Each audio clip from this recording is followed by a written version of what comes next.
What's going on, everybody? My name is Legato, and look, let's just get straight to the point. The best form of cardio is basketball. So, I know I've been away for quite a while now and have been very inconsistent even with uploads before then. But, honestly, it's just really due to, I've relocated, got a new job. I don't want to get too much into it, but I've just been very busy with real life things. And one of those real life things I actually have been busy with is playing basketball. So one day, a couple months ago, it hit me. I was playing 2K. And I was going in, I might have had 22 points, 15 assists, something like that. You know what I mean? And I thought to myself, I said, hey, like as somebody who has always loved basketball since I was a kid, and I've always played kind of casually. I played a lot before, but I never took it seriously. I thought to myself, what if I took the same mindset, or I put in the same amount of time that I play 2K into actually playing basketball in real life? And that's what I started doing. So over the past, I think since about October, I played, practice hundreds of hours, honestly. Like almost every day practicing, working on my moves and stuff like that. And just getting better at the game for myself. It's a journey that I've been on for myself. I was somebody who in high school, I never played on a team. I never played organized basketball. I never had a trainer, anything like that. And now I'm at the age of 30. And as a averagely unathletic man, I wanted to make this video out there for people who are similar to me, or just somebody who's looking to get into basketball, play it casually, be in leagues and stuff like that. Like for anybody that wants to get better, and be a better teammate, I think this video could be for you. And no matter the level. So, here are 6 tips to be better at pickup basketball. So, number one, we started off kind of hot. Pass the damn ball. So, like, one of my biggest gripes about really getting into pickup basketball and playing a lot recently is just the amount of crazy shots that people put up.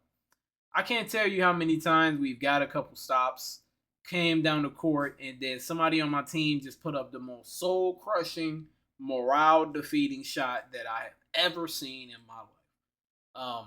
Now, I think a good tip is that when you get on this court, be unselfish. Like, be the player that you will want to have on your team. So when it's the first time you touch the ball, if it's egregiously open, shoot it. I'm not saying pass up open shots, but before you even get the ball, if you see it coming to you, scan the floor, see if somebody's open, because most of the time somebody is open. It might be an advantage that you can see.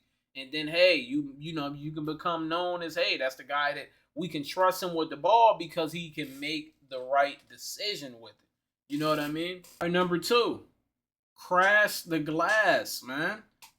Basketball is a sport that takes a lot of skill, but I'm gonna be honest. It doesn't take skill to have hustle, energy, and heart. When the shot goes up, crash the glass, go into the paint, and get you an offensive rebound or two. And what that does, it does 3 things actually. One, it gives your team extra possession.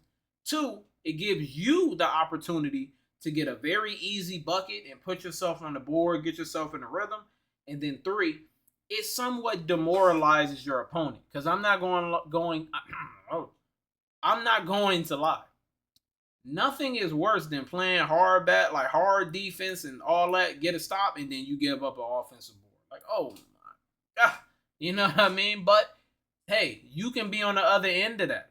Crash the glass, create more opportunities for your teammates. And then three, since we're on the word teammate, be a great teammate. Be vocal. When somebody on your squad puts up a shot, say, hey, good shot. That's you. That's you. I see you. Okay. All right, that's you. Good shot. Even if they miss it, even if they make it, say it before the shot, during the shot, and after the shot. Be a vocal leader. Be a good teammate. Be positive. You know what I mean? Somebody give you a good pass. and you put up the shot, even before I shoot, sometimes I'd be like, good pass. You know what I mean? After I make it, good pass. You know, dap them up, stuff like that. Because what that does is it gives your teammates confidence, and it also basically makes them feel like you trust them. If I tell you good shot, that means that I'm trusting you whether you make it or not. If I tell you good shot before you even put it up, I'm trusting you. I'm like, okay, I believe in you. I don't even know you. I'm just I don't know you. I don't know. Like, but I trusted that's a good shot. That looked like it's your shot. And then also, you know, this is a little not really selfish, but it's kind of like a mind thing, is that being vocal, being loud, communicating on switches, stuff like that, calling out screens, all those type of things, being vocal, as I'm saying, that leads to people trusting you. So then when the rebound gets up, they get the board, they'll give it to you. You good, your world. And now it's time for you to show what you can do. Even if you garbage. It's been times where even before I felt like I was any good, people were like, yo, man, that's you, good shot. You could put up the worst shot possible. But because you told them good shots the first 6 times they put up bricks, they're not going to say nothing to you. They're just like, yeah, you good, bro. I never took that shot. Like, I never took that shot before, but they like, good shot. No, it wasn't. But hey, shout out to you. And then number 4, play defense. This, I believe, is the biggest and the easiest tip I can really give to you while playing basketball, is that, let's be real, nobody on the court really plays defense, man. If it's 10 people playing, maybe 1 or 2 are really locking up. So you set yourself apart from the competition by simply sliding your feet and calling out screens and switches like I was saying before. And then, you know, getting a steal or 2, being in the lanes. And because, I'm going to give y'all a tip within a tip, because people don't necessarily value defense and passing like that, call that stuff out while you're on the court. So if I get a stop, if I get a steal, I'm like, let's go, because they might not have really even noticed I was locking up like that. You know what I mean? Because looks can be deceiving. But when I clap my hands and let's go and get pumped up, they like, that's Patrick Beverly. That's Dean. Shout out to my sniper, Dean Wade. You know, that's Dean Wade. So you just gotta come out there and play with confidence, be vocal, play defense, and you know what I mean? And you'll be good. And then also, of course, on the flip side, on offense, set screens, you know, space the floor, stuff like that. If you kind of got a guy who's an aggressive defender on your teammate, maybe set that screen and then learn how to work out of those screens as far as when you could slip. Because that's one of my favorite things to do is I come up, set a screen, a ghost screen, and then slip to the basket. That works like 90% of the time, I'm not going to lie. Or you could set that screen, ghost screen, pop out, you know what I'm saying, flare out, and then let him, you know, pass it to you or drive in. So just understanding a little space, you know, little like nuances of spacing on the court to create better opportunities for you and your teammates. Number 5, don't overthink it. As somebody who was in his head a lot, I'm sure a lot of people can relate. A big problem I had before was that I would worry so much about how I was playing and how I would be perceived by other people on the court. But for anybody that has those type of issues when getting on the court as far as confidence and just playing freely, think about it like this.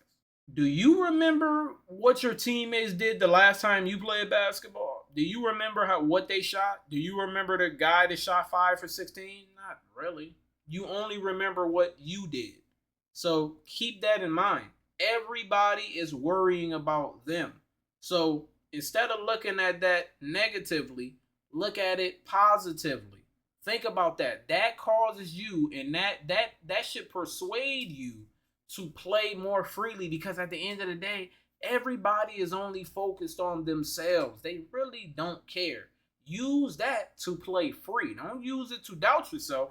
Use it to play free, because it's just a game at the end of the day, man. Go out there and get buckets and help your team get a dub. And last but not least, number 6.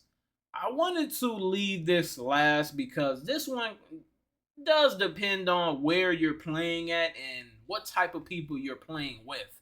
But it's kind of an unfortunate tip, but don't let nobody treat you like a B word on the court. I can't really say it any smoother than that.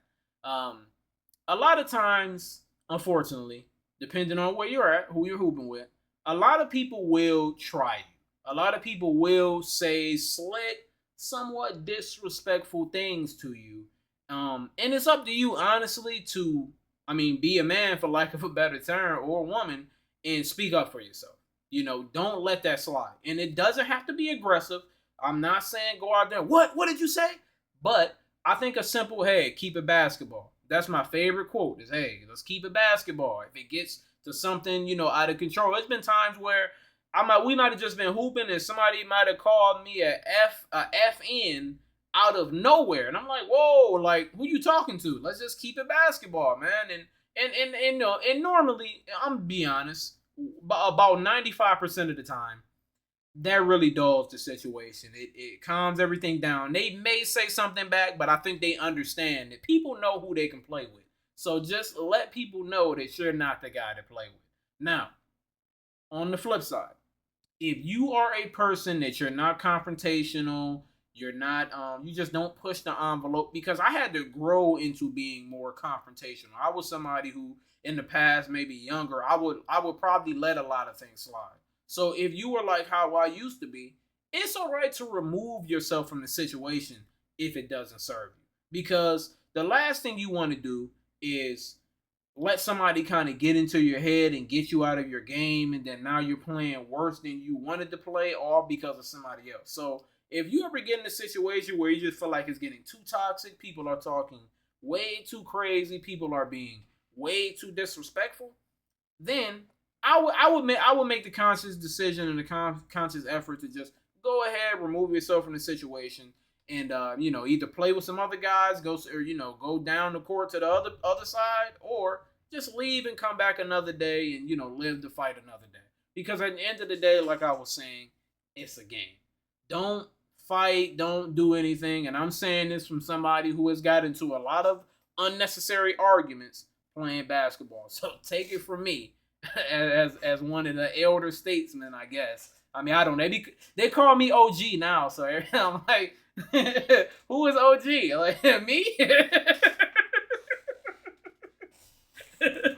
Me? But anyway, that's pretty much it, man. Pass the ball, play defense, be a good teammate by being vocal and calling out screens and stuff like that. Don't be a B word. And what was the last one? Hold on, man. Let me look at my notes. I'm just getting back. I don't care, man. Oh yeah, crash the glass. Anyway, look, my name is Legato, and I'll see y'all next time. I'm out. Peace.